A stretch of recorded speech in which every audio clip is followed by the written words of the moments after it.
Welcome to another episode of Supreme Myths podcast and video series. I am incredibly happy and pleased to have today as my guest Professor Jonathan Adler of Case Western Law School, and I want to get this right. He is the Johann Verhey Memorial Professor of Law and Director of the Coleman Burke Center for Environmental Law. Jonathan is one of the country's most prominent constitutional law professors, administrative law professors, environmental law professors. He's written 7 books, countless articles. He is on social media everywhere, and I'm really happy to have you. Welcome, Jonathan. Good to be here. Thanks. So you and I have a complicated relationship. I think everybody will agree on that. We agree on some things, maybe more than people think. Yeah, but we disagree on a lot of things. But one thing we definitely agree on is sports. We're both big sports fans. Yes. So in that context, you made, I think, a lot of predictions about the Supreme Court's term this year, the big cases. And as far as I can tell, your batting average was really good. What did you get right? What did you get wrong, if anything? Okay, sure. So I think the things I got right were the easier calls. I predicted that the court would hold that the for-cause removal requirement for the Consumer Financial Protection Bureau was unconstitutional, but would also remedy that in a way that allows the Consumer Financial Protection Bureau to keep doing its business. I predicted that. I predicted that the chief would strike down the Louisiana abortion law, which he did vote to do. He provided the 5th vote for that, and I know you may want to talk about how we understand that opinion. I predicted that the religious liberty side of a set of cases would prevail, and I became more convinced of that once the Bostock opinion came down. Not only that the liberals prevailed in that case, but when I saw Chief Justice Roberts' vote in that case, I was quite confident that the religious liberty position would prevel in those cases. What was your prediction in the Title VII sexual orientation case? I'm not sure if I was ever on record making a prediction in that case. I always thought it was a harder case than a lot of people suggested, in part because in addition to the textualist argument, you have the fact of what I guess you could characterize as non-textualist precedents about how that language applies. And I think figuring out how to do a textualist analysis when you're already kind of boxed into how you can read a text is actually a harder question than I think a lot of textualists acknowledge. And that made it a really hard case. I thought that there were good faith arguments one could make either way that are consistent with a general textualist orientation. In terms of cases I got totally wrong, the DACA case, I did not think it would come out the way it did. I think the Chief's vote is explainable. I think it's consistent with things we've seen in the Chief Justice's a pattern of decisions over his time on the court. But I think that as a matter of administrative law, I think the opinion is very problematic. And I think the opinion as written for administrative law is problematic. And I thought at the end of the day that the Chief Justice and perhaps even Justice Kagan or Breyer would recognize that, and that might produce a different outcome. Kind of a you want it, you bought it, or you broke it, you own it type of response to the Trump administration. That's obviously not what they did, and so my prediction there was definitely off. And last question on predictions: the Trump tax cases. I thought that the New York DA would prevail. I thought that the court would feel the need to place some limits on Congress's appetites. The thing that I think was most surprising about those cases is that in some respects you have broader unanimity in Mazars than in Vance. Yeah. Right? Mazars is formally 7-2. Vance is in some ways 5-2. That I think is somewhat backwards because I think the Vance case was genuinely an easier case. I think the Mazars case because of the way Congress proceeded and argued its position, was actually a harder case than some people thought. And I think the court, the fact that the court could get 7 justices around a set of principles to guide that going forward, I think was more surprising, or was more surprising given that the court in Vance had a harder time coalescing. Although, there are points of unanimity in the Vance case that I think are not to be undersold. I mean, the justices recognize that absolute immunity is beyond off the wall in our constitutional structure, and that's important. So my colleague Neil Kinkoff, who's a constitutional law professor, he and a progressive one, anti-Trump, he always thought the Vance case was much harder than the other one, and I'll tell you why. And I might think so too for this reason. When I was at DOJ in the first Bush administration, there were some civil cases against some Bush administration officials coming out of state courts, and state courts issued subpoenas to these officials. And at the time, I think we took the position that state courts could not subpoena federal officials, at least in their official kind of capacities. Well, sure. And so there's some federalism things going on in the Vance case that I think are pretty serious, and I'm a little surprised you're not more sympathetic about, because the idea of state prosecutors running rampant in the future, not just against presidents, but federal officials in general, raises some federalism concerns. I mean, I'm as you know, I'm more of a formalist than you are, and I think the formal distinction between official and non-official conduct is really important. And I would argue, it is essential to maintaining the principle that we have a president, not a king. And if you think about the history of the Vance subpoenas, and I think the attorney from the New York DA's office at oral argument was really good on some of these points. Yeah. Right. This arose out of a legitimate law enforcement investigation about hush money payments and so on. It, like any grand jury investigation, cast a wide net because they weren't sure, well, who's actually the culpable party here? If a crime is actually committed or was committed, was it the president? Was it the president's lawyers? Was it the president's fixer? Family, and that to accept the blanket claim of immunity is not merely to shield the president, not merely to shield him in his personal capacity, but is to cast this broad, bubble over all these other wrongdoers who have no plausible claim. I agree with that. And I think the court was sensitive to that, and I think the court leaves open, well, what happens if they think they do need or want to indict the president?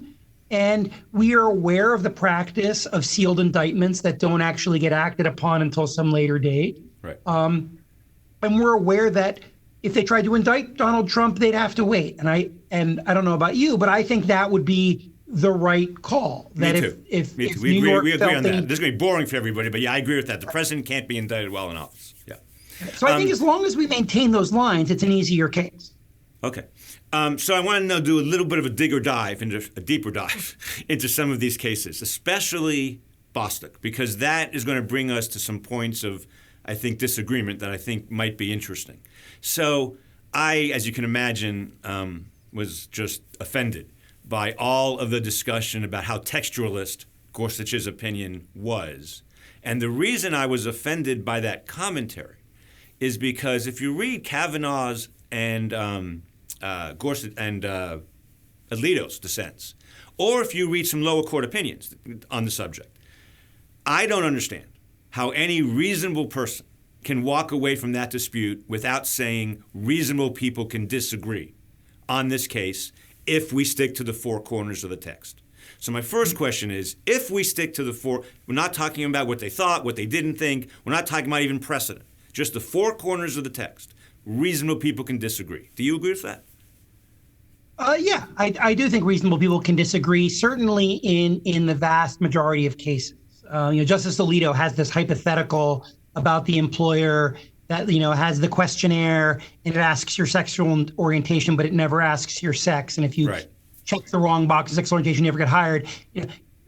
it's an interesting hypothetical. It doesn't apply to any of the actual cases that the court was considered, and to my knowledge, it does not apply to any actual case that's ever been litigated.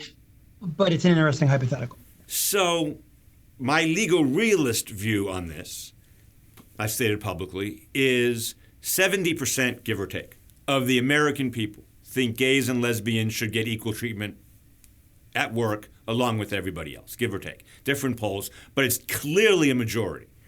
My second legal realist take is a New York Times headline that says gays and lesbians don't get protection under Title VII was almost unimaginable to me. I just did not see that happening. That's Mark Tushnet's test for the Supreme Court. Could it be a New York Times headline?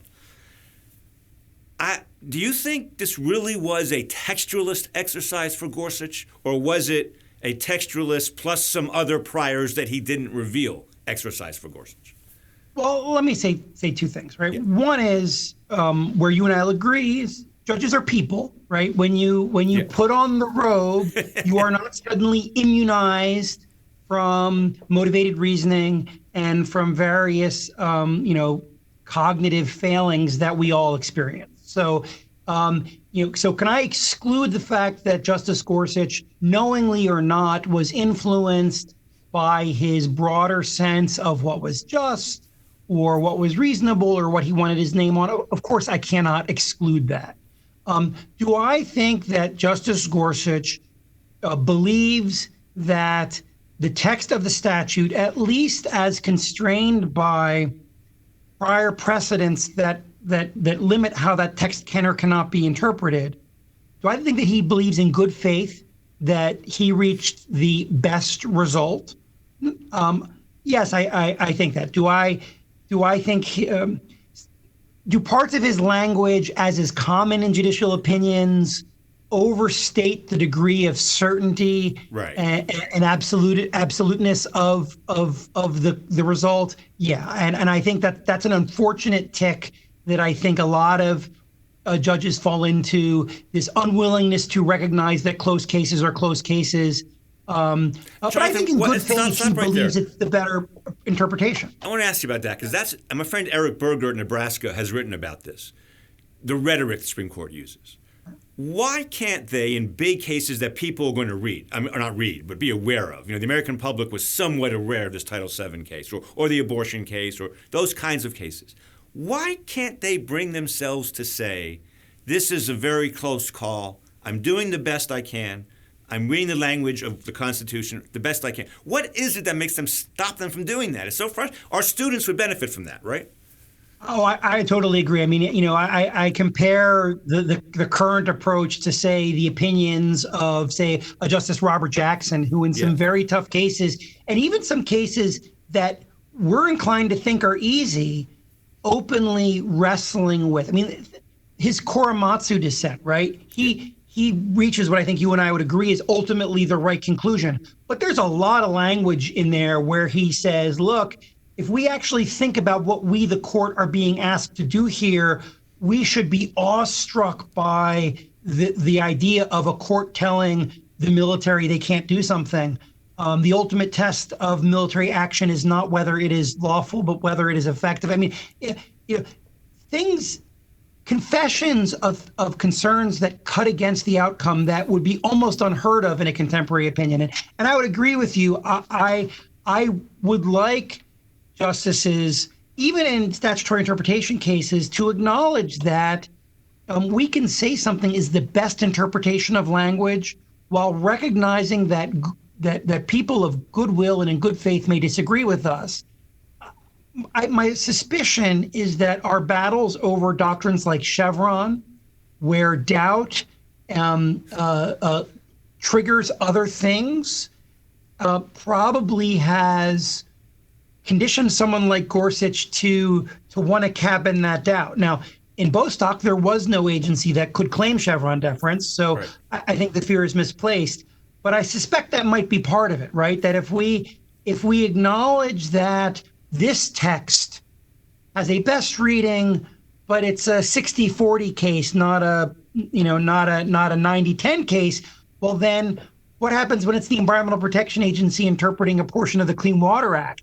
If that's an equally close call, well, gosh, we're going to have to give Chevron, and we don't want to do that. And so I wonder if that's part of what's going on, that those concerns about the effects of acknowledging closeness in other contexts causes a justice like Gorsuch, who is a Chevron skeptic, to back away from acknowledging closeness. And for our listeners who may not be experts in administrative law, Chevron basically suggests defer to agencies when there's reasonable interpretations of a statute. Yes, I want to go right. back when to an agency Justice implements Jackson. a statute, we have to defer to their reasonable interpretation of ambiguous language. That's my view of con law. We'll get to that in a second. Justice Jackson, you mentioned Korematsu, but I think steel seizure is even a better example of where, the president's lawyer goes to the Supreme Court and says people are going to die if you don't rule for us. It's a pretty dramatic moment in American history. And the court says, sorry, you can't seize the mills anyway. But Jackson says, and this is what I want to talk about, he doesn't call it originalism, but he says, will not help here.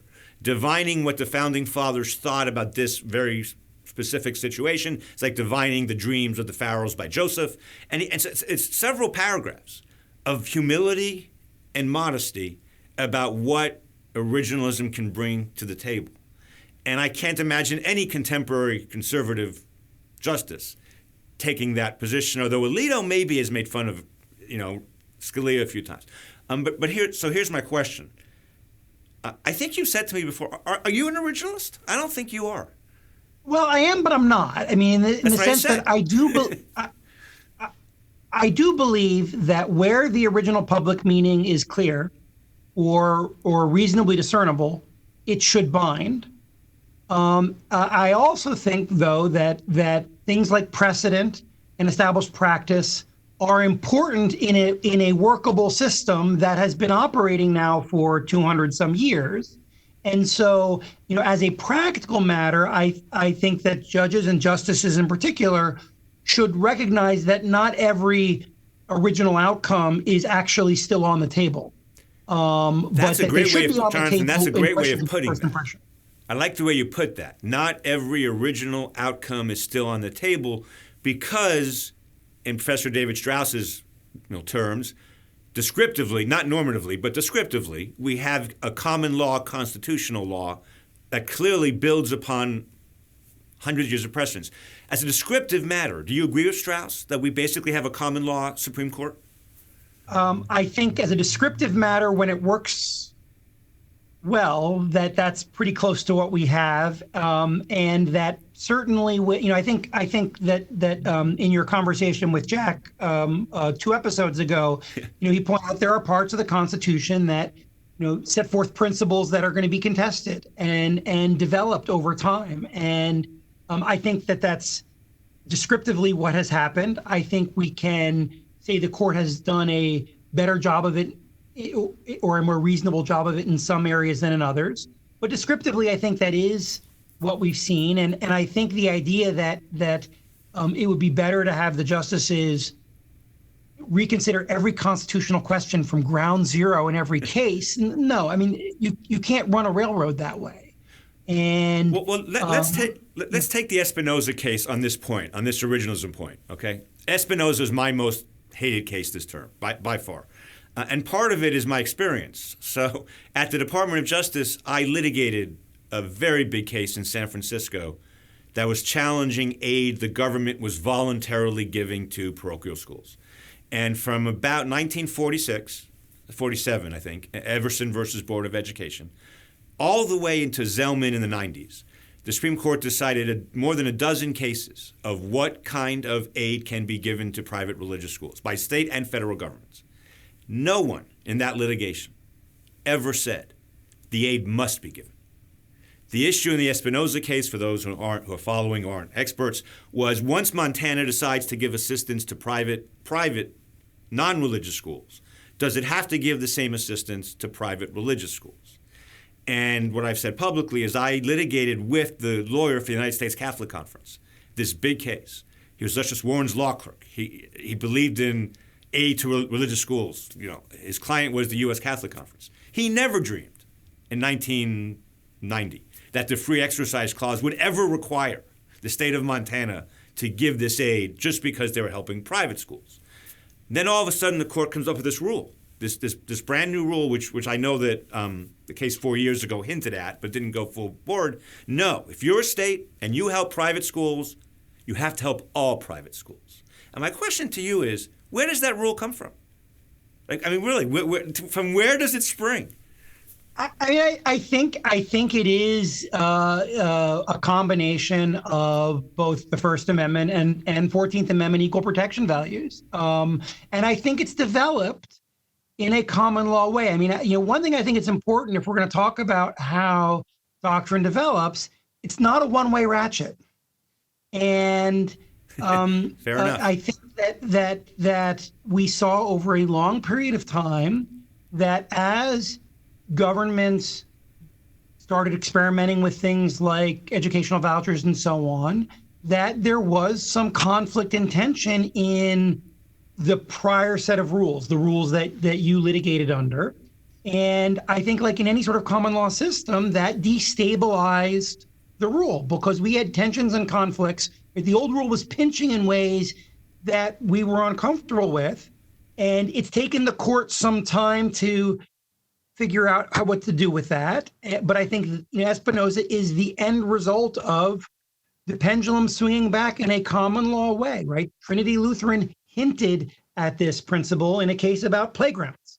But it certainly suggested that the court could reasonably take another step. And I think that is what happened. I happen to think it's a step in a direction that is probably a good one, although I will confess I'm not, waist deep in the original public meaning of the First Amendment. So while I would like the trajectory to be gliding in that direction, I'm not going to claim I've done the research to Sure. say that this is what this opinion does. But I do think it's important to see it that as we had a fairly stable rule. We had a range of events that destabilized that rule, and we have seen the court drifting towards what I think is a new stable rule. And I think that new stable rule in those terms has the same sort of claim of legitimacy as the old one within this sort of system. So I'm going to ask this question, and I'm going to name some people who I hope watch this and listen to your answer to this question. So Chris Green, if you're out there, Will Bowe, Steve Sachs, these are all people I've been battling with for years about originalism. If you're out there, when you say it's kind of like how common law develops, I think you described it incredibly accurately. What is the space between your description of how we got to the only thing you can give to religious schools as an Establishment Clause matter is textbooks, which was the old rule. It's the only thing you can give. No matter what you give to anybody else, only textbooks. Then you can give anything you give to the other non-religious schools. Then, whatever you give to non-religious schools, you must give to religious schools. What's the space between your description of that as common law decision-making and living constitutionalism? Well, I think that when we're talking about a common law constitutionalism, we are talking about the court trying to ground its decision in the traditions and precedents of the court as constrained by various constitutional authorities. I think the most egregious examples of living constitutionalism aren't really doing that. Give me one. Give me one. Are in fact breaking those bounds. Give me one. I'm sorry? Give me an example of an egregious example of living constitution. I think if one looks at Griswold and one compares the majority opinion with Justice Harlan's opinion, I would argue Justice Harlan's opinion is a plausible common law constitutionalism opinion. Among other things, it rests on some premises about our legal system that are plausible. For example, the emphasis it places on marriage as an institution that pre-exists our public law order. Whereas penumbras and emanations is, gosh, I'm trying to find a way to justify this result that I really like. And so I point to Griswold because we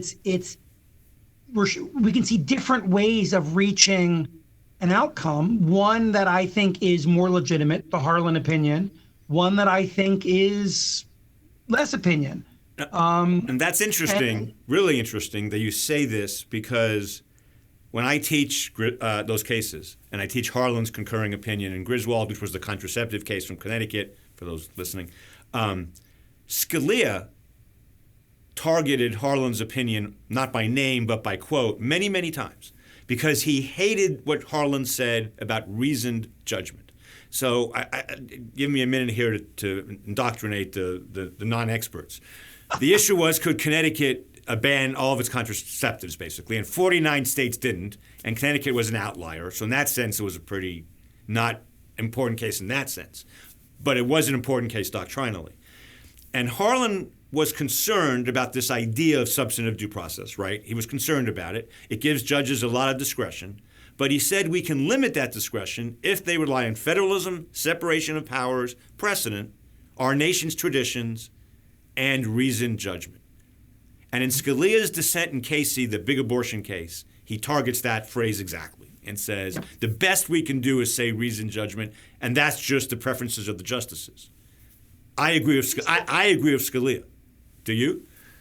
No. And so, I mean, on most issues, I'm probably a bigger fan of Justice Scalia than you are. But what I think is his biggest failing is, at the end of the day, he cared more about a rigid, bright-line rule that would constrain the discretion of lower court judges than he did about getting it right. And he admitted that. He admitted that. Right, and I think that's wrong. I understand that lower court judges may sometimes make a mess of things, because as we already established, judges are people. They will make mistakes. Power will go to their head. Whatever. But the reality is that our legal system doesn't always provide the bright lines that Justice Scalia wanted. I agree with him that, as a formalist, I like bright line rules, but that preference should not push a judge to create a bright line rule where, in fact, we don't have one. And there are provisions of the Constitution that, even when understood in terms of their original public meaning, don't yield the purely determinate bright line rule that Justice Scalia wanted. And so I think the reason he went after Harlan is that he wants a bright line rule, and Harlan's opinion was saying, look, there are questions, especially questions kind of on the margins of what the founders and authors of the 1787 Constitution and the amendments were thinking about. And, they were thinking about quartering of troops. They weren't thinking about contraception and marriage. And so we are necessarily going to be operating on a terrain with fewer guideposts. And we have to be open. We have to acknowledge that. We have to be wary that creates greater temptations for judges to substitute their own preferences for the proper legal outcome. But we shouldn't pretend as if we are on different terrain. And so that's why I disagree with Scalia, is because he's trying to fit the Constitution we have into a box that he wants. And in some cases it fits in that box, but there are areas where it doesn't, and that just means we've got to do harder work. So I think we should tell who's ever watching or listening that in Harlan's opinion that we're talking about, he was defending striking down Connecticut's contraception law as applied to married couples anyway. And in several paragraphs, he talks about the privacy of the home. And in those paragraphs, he makes it clear that the state can prohibit consensual homosexual sex in those private places. So his value judgments at the time, his priors, were, yes, married couples need to have a constitutional right to use contraception, but two people of the same gender don't have a constitutional right, which they do today, to have private consensual sex in the privacy of their own home. And I'm trying to figure out how that's anything other than Justice Harlan's personal political preferences. I mean, all that is, and I'm not criticizing Harlan, because in 1963, no one thought that probably gays had a private right, but it is his preferences. It's not the law. It's just what he thought was right or wrong. That's my opinion about it. You disagree, I take it. Well, look, I can't get into Harlan's head, and I like Harlan, we by the way. don't.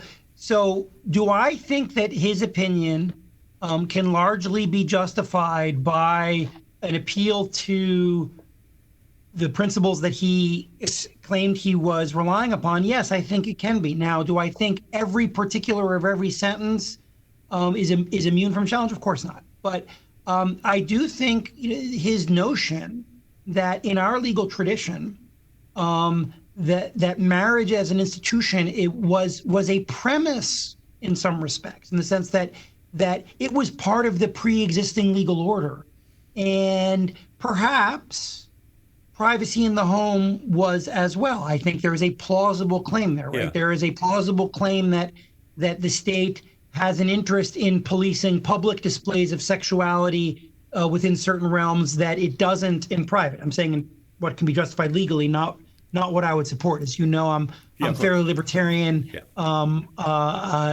There are few laws of that sort that I think are good laws. So I want to ask you then, and I will confess, if you answer this question yes, it will be the headline for this podcast. Do you believe in substantive due process? Do I believe in substantive due process? Well, that's what Griswold was. Yeah, I wouldn't characterize Justice Harlan's opinion as what I think of as substantive due process. I would characterize it as something else. I mean, what we call not all, much of what we call substantive due process, at least as seen as Harlan's opinion in Griswold, as seen in Rehnquist's opinions in Glucksberg, I wouldn't actually characterize as due process for a whole bunch of reasons, including the path dependence of decisions, including the court's unwillingness to confront Slaughterhouse and so on. We call things due process that I just don't think are due process. Let me ask a different question. Do you believe the court legitimately finds and enforces unenumerated constitutional rights? I think that, yes, in that I think that the original public meaning of especially the 14th Amendment presupposes that there are rights that are ours that pre-exist the formation of government, that no government has been given the rightful authority to violate. And I think, to beat up on Scalia again, right? The reason why Scalia didn't want to correct the understanding of the 14th Amendment and locate those rights in the Privileges or Immunities Clause, where I think for the most part they are, is because that would open up, that would open Pandora's box, because we have this phrase and we don't have decades and decades of precedent trying to constrain it and confine it and keep it locked away. And he was afraid of that. Justice Thomas, who, we probably disagree on Justice Thomas more than we disagree upon Scalia. Justice Thomas, I think, for the most part, is a better originalist than Scalia was. Justice Thomas's view on privileges or immunities is, look, that's where unenumerated rights are. Maybe that's not where you would have put them. Maybe that's not where I would have put them. But insofar as exist, that's where they are. And so if we're going to protect them, let's locate them where they belong, and let's do the hard work of figuring out what the constraints are on that. And I think that's right. Will the court ever quite say that? I don't know, but I think that's the correct way to do it. Okay. I've always thought if the court is going to find unenumerated rights, and, I probably don't think that, I don't want them to, but if they are, the Ninth Amendment does the job just fine, and Randy Barnett's work on that is fine. I'm not saying it should do that, but of all the places, I think the Ninth is just as good as anything else. I was going to move to your op-ed in the New York Times about Justice Roberts, but you triggered me, I think probably intentionally, by talking about Justice Thomas. So, as you know, I've written a lot suggesting, with case citations, that the almost all of Justice Thomas's opinions in big cases are consistent with his priors and his preferences, and many of those don't have a really good originalist basis. There may be some plausible originalist arguments. That's my view. Do you have there has to be a couple big Justice Thomas opinions that would be obviously inconsistent with what we think to be his priors? I think what we're seeing from Justice Thomas on severability actually could cut very strongly against his priors. He has suggested that when it comes to severability, we need to look at the originalist understanding of that. We need to abandon the writ of erasure fallacy. We need to constrain remedies to what's properly before the court and within the court's jurisdiction. And insofar as we think Justice Thomas has libertarian sympathies that call for dismantling much of the modern federal government, well, if you take that approach to severability seriously, which he in now several opinions has suggested we should, well, that means the libertarians are going to be fighting with one arm tied behind their back. Hold on. I have to interrupt. Two things about that.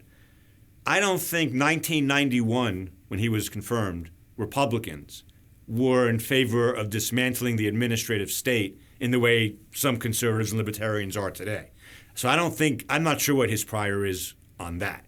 More importantly, though, even if you're right about what you just said, I still want a case from the past that involved a holding where he decided something against his priors or against the priors of the Republican Party. Now, the Texas license plate case might be one of them, but leaving that, I don't think so. So give me a case where he ruled against his priors.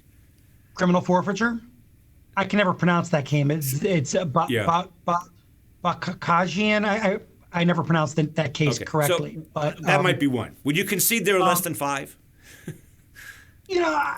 I don't know. I mean, I'm not sure his Eighth Amendment jurisprudence is in line with his priors. I don't think that Justice Thomas is in his heart a cruel, bloodthirsty man. I do. That's a difference. Well, okay, but I don't accept that, and certainly the folks that I know that know him quite well don't view him that way. Oh no. Let me be clear. Against his priors. Let me be clear. He comes to law schools. He won't come to mine, but he comes to law schools. He's been to Georgia, Emory. Won't come to Georgia State. But leaving that aside, he comes to law schools, and everything I've heard, polite, funny, great person to have in the room. There is another side of him that I think some critical race theorists have talked about, where he had a horrifically hard upbringing. I mean, his grandfather's lawn was burned with a cross. I mean, all kinds of terrible things. And what you're saying, you think cold-blooded is. You're right. I didn't mean to say he was cold-blooded. I think there's a rage inside of him that makes him not sympathetic to people, and his Eighth Amendment jurisprudence would be consistent with that, because he thinks nothing is cruel and unusual punishment. He would find nothing cruel and unusual. Well, he thinks that the Eighth Amendment is about preventing the state from imposing a punishment on you that is intended to inflict pain or suffering, as opposed to being a limitation on incidental pain or suffering, which inevitably comes along with punishment. Now, I don't know if that's correct or not. I think that is a coherent, plausible view, and it allows the state to do things that I think he would find objectionable. His vote in City of Arlington, I think, was contrary to his priors. I think that you can find them, and I don't purport to know all his priors. I do know that he has said that the case that he found most difficult in his time on the court was some of the cases involving Haitian refugees and whether they would be turned back or not. And he has made comments suggesting that civil forfeiture case involving, I think it's Bennis, the case where the wife owns the car, but the husband's using it for a prostitute, and the car gets taken. Yeah. He was in the majority in that case. I think he has suggested that in retrospect that he thinks that was wrong. And I don't think that's purely a function of his priors. I think. Okay, but for the record, on abortion, affirmative action, guns, the front page New York Times cases, he's been very consistent in how he's voted. I want to talk more about Thomas, but I can't because we're running out of time, and we got to talk about Justice Roberts, who is far more important to this country right now than Justice Thomas. So you wrote this op-ed in the New York Times, and there are a couple of things I agree with and a couple of things I disagree with. But let's agree on one thing. Being the Chief Justice and the swing vote gives him enormous power, yes? Oh, yeah. Explain that. Why is that? Well, it means that he is in a position, in some cases at least, to say to a block of four justices, "You want the outcome you want, you're going to have to make some concessions." It means that whenever he is in the majority, he decides who writes the opinion. And as we know, especially given the common law aspects of the way the law operates, and as well how Supreme Court cases are interpreted and applied by lower courts, the power to write the opinion is very powerful. The power to decide who's going to write it, knowing that how the opinion explains its rationale is going to have this broader effect in a wider range of cases. That's a lot of power. And this past term, he dissented twice. Yeah. So he was in the majority in 97% of all cases. Yeah. That's pretty. That's pretty remarkable. That's Kennedy-esque. Yes. It certainly means that he is, for the time being, the most influential justice on the court, and that means we have to pay a lot of attention to him. I think he's the most influential judge in the world, but leaving that aside. Okay, so we agree on that. Kennedy was never Chief Justice, and so he did have a lot of power, but I think this is more. The last Chief Justice to be a swing vote was Hughes in '36, maybe, and that didn't last very long. So, Hughes is reportedly one of Chief Justice Roberts' heroes. Okay. You also argue in this New York Times op-ed, which I would recommend people read, that Justice Roberts' prime calling card is not, and I like the way you did this, the balls and strikes thing we're going to throw out the window because we all know that's not true.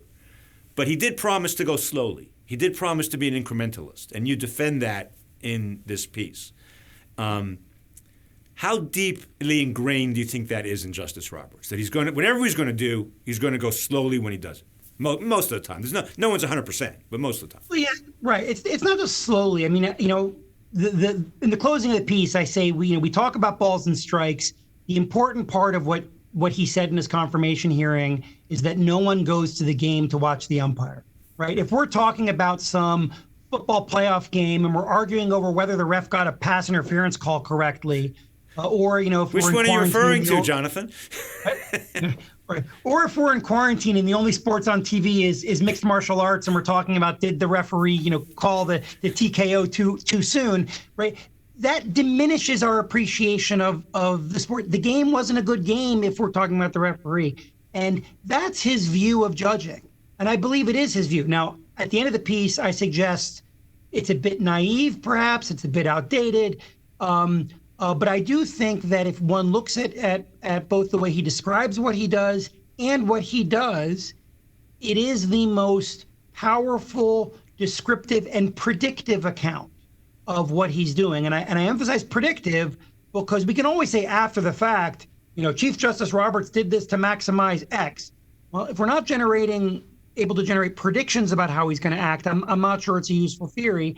And I think, his minimalism is both going slow, it's where possible narrowing the court's jurisdiction, narrowing the scope of the holdings, right? I mean, it's his desire to not overturn precedent, to move it slowly, to strike down as little of federal laws as possible, is of a piece with his desire to not open any courthouse doors that were not opened by his predecessors. Okay, so I think that's mostly fair.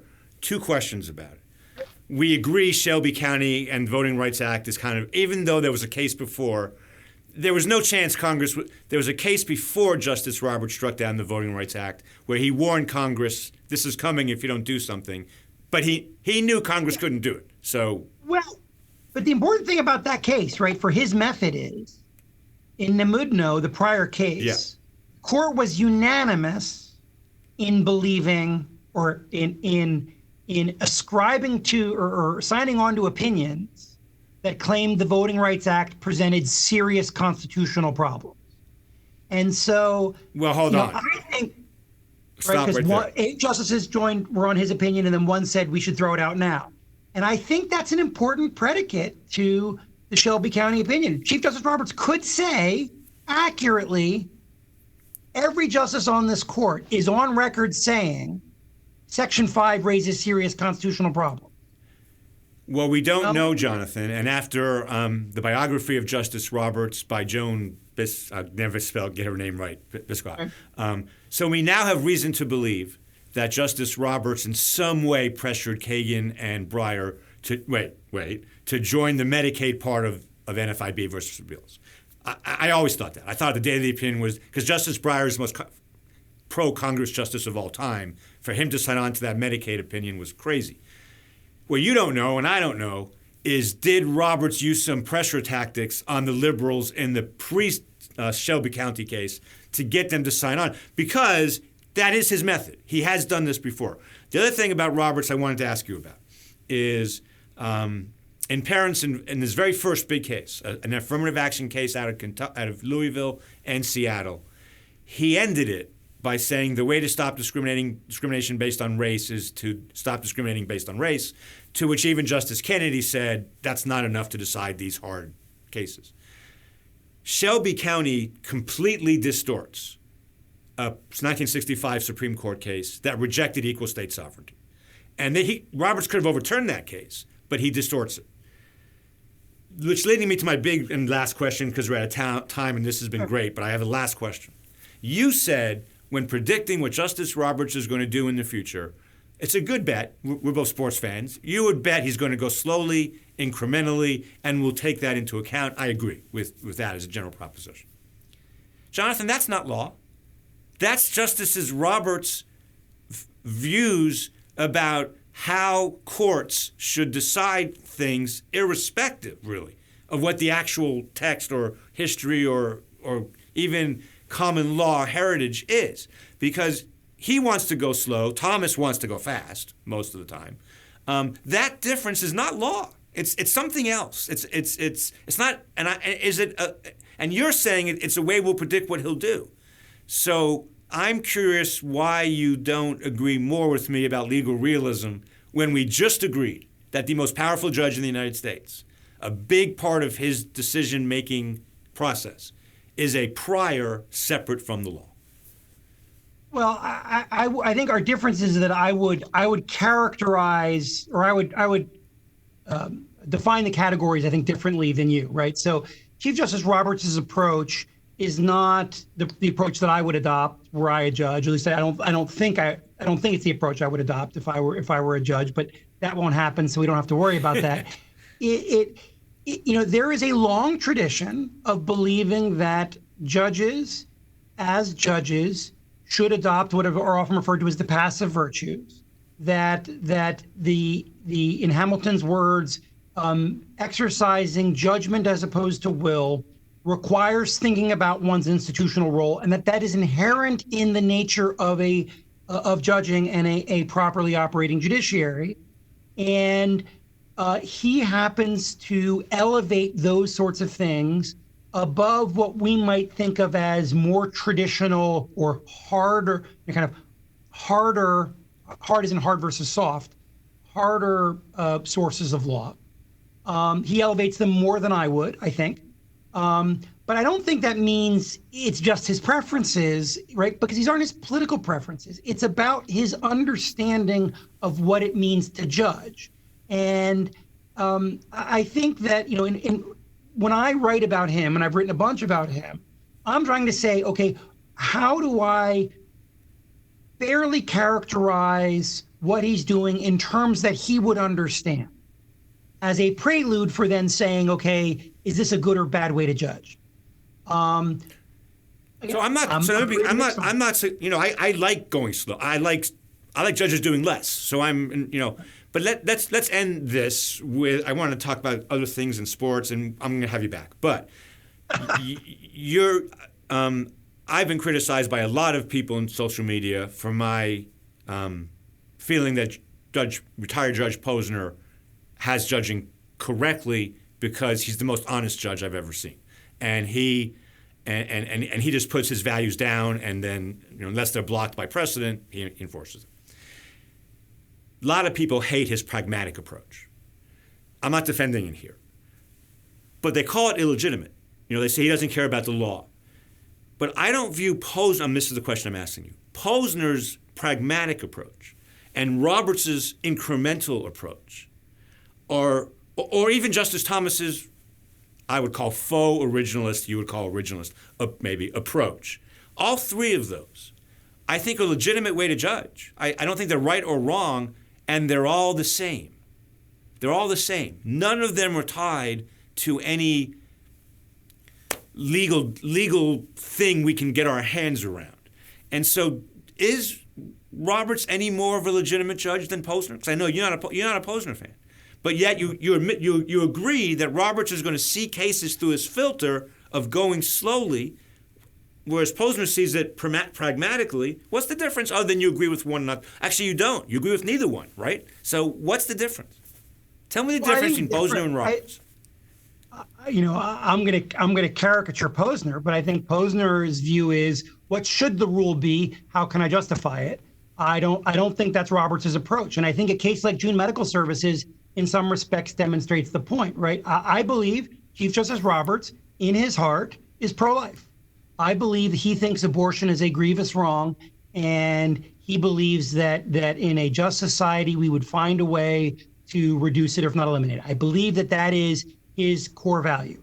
I believe also that he thinks that states should, at the very least, be allowed to restrict it. He almost says as much in that opinion. But yet he votes to strike down the law. Why? Because I think he has a sense of what he should do as a judge, which is a different sort of judgment than his view of what should the ultimate outcome be. This is also why I reject the claim that people make that Chief Justice Roberts is playing the long game, because I think his preference is to act in what he sees as the proper judicial way now, even if that means he never wins in terms of getting the ultimate legal result he wants, because he knows a justice might die or whatever else.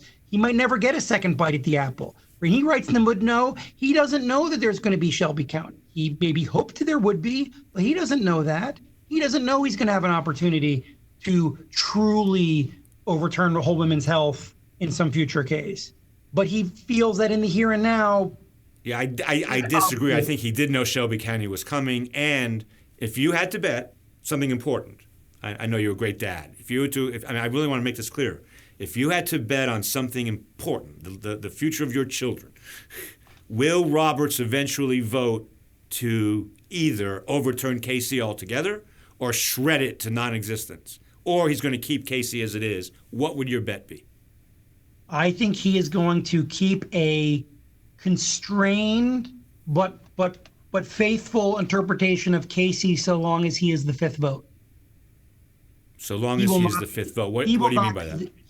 Yeah, well, I don't think he will be the fifth vote to reject, say, the Justice Kennedy's understanding of Casey circa 2008. But he would be the sixth vote. I think he would be the sixth vote. I don't think he'll be the fifth vote. Okay. And I think it's because he feels he's making a political calculation about that. I don't think it's purely a political calculation. I think it's also a view of how you move slowly. How do you build the case against Casey that was built against Abood, for example, or and that I think the longer he's been on the court, the more he has felt that you've got to spend more time building the case to overturn precedent. I think that if you were to ask Chief Justice Roberts, he might say that Shelby County was the right result, but maybe it was too soon, that it was too quick. I think he might say that. I think parents involved, I'm not sure he'd write an opinion like that, certainly not as the fourth or fifth vote anymore. And I agree. I think, and again, I think abortion is the interesting example of that, because if my claim about what he believes in his heart is correct, right, that he is a Catholic who accepts church doctrine, that means he is willing to allow something that he thinks is profoundly wrong to persist for a longer period of time because his obligation and his oath requires it. And we can agree or disagree about whether or not that's the right judgment to make, whether he's trying to push, whether he wants the law to evolve in the right direction. But I think that he believes that. that is his obligation, and I think that will predict his behavior. And So my only point was that prior that he has. I agree with you substantially. I don't think he'd write Parents Involved today the way he did anyway. I don't think he would do that. But not because not because that wasn't a fair reflection of his priors, right? I think the longer he's been on the court, the more he has come to believe that his political priors, his policy priors, need to take second fiddle to his conception of what it means to be a good judge. And Chris Green, if you're out there, I'll end this by saying that none of that has to do with originalism at all. And so the three most influential justices of the Supreme Court from 1980 to 81 to today, I think, do we agree, are O'Connor, Kennedy, and Roberts. Every common law decision needed O'Connor and Kennedy. Okay. And none of those three have any use for originalism. I'll give you the final word on that last point. I think is a descriptive account that is largely true. I think of the three, Chief Justice Roberts feels the gravitational pull of original public meaning more than Kennedy and O'Connor. I'm not sure whether that's because of a core belief that he has that it is correct, or rather that is a function of the broader legal environment in which he's operating. But yeah, we wouldn't call any of them to be originalists in terms of their lodestar when it comes to decision making. And yet, if this court stays the same for 5 more years, 6 more years, Kennedy, O'Connor, and Roberts for 4 or 5 decades would have been the votes you need on the court to get where you want to go, and you wouldn't appeal to them through originals. To the best of my knowledge, Roberts has never self-identified as an originalist. I don't think. I think that's right. I mean, there are contexts. I mean, we saw it this term. We're going to see it going forward. Cases in which Gorsuch is the swing rather than Roberts. Yeah. We've seen a couple with Thomas. We've seen some with Kavanaugh. The only one we've only half seen one with Alito. He's not really ever a swing. No. But if the goal is to get Thomas or Gorsuch to go with the liberals, originalist arguments will often work, and perhaps for strategic reasons, the liberals are going to let Thomas or Gorsuch write that opinion. Yeah. Hold on. Thomas has gone with 4 liberals once, I think, and that was the Texas license plate case. I think once. I may be wrong. No, there's some others. I mean, the criminal forfeiture case that I mentioned earlier is one. It's an older case. Okay, so let's say there were 4. Some other cases, but Gorsuch looks like Gorsuch is going to do it more than Thomas does, and it will often be on textualist where there are plausible textualist or originalist arguments. Okay, Jonathan, I think I could talk to you for 3 more hours, but this was great. I really, really appreciate it, and I hope people found it interesting. I did, and I really appreciate you doing this. My pleasure. It's a lot of fun. Happy to do it whenever you like. Thanks.